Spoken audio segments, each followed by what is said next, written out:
আসসালামু আলাইকুম রহমতুল্লাহি ওয়া বারাকাতুহু।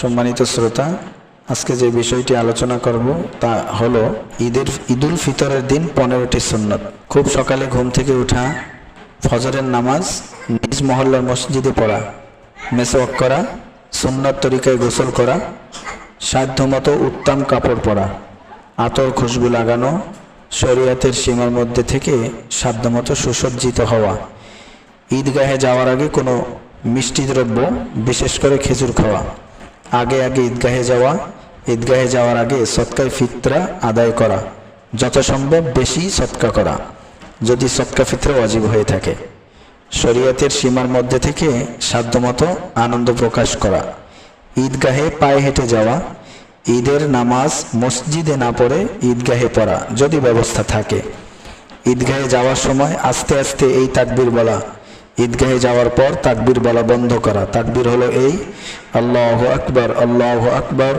লা ইলাহা ইল্লাল্লাহু, আল্লাহু আকবার, আল্লাহু আকবার, ওয়ালিল্লাহিল হামদ। ঈদগাহে এক রাস্তায় যাওয়া, অন্য রাস্তা দিয়ে ফিরে আসা। আল্লাহ সুবহানাহু ওয়া তাআলা আমাদেরকে আমল করার তৌফিক দান করুন, আমিন। ওয়া আখিরু দাওয়ানা আনিল হামদুলিল্লাহি রাব্বিল আলামিন। আসসালামু আলাইকুম ওয়া রাহমাতুল্লাহি ওয়া বারাকাতুহু।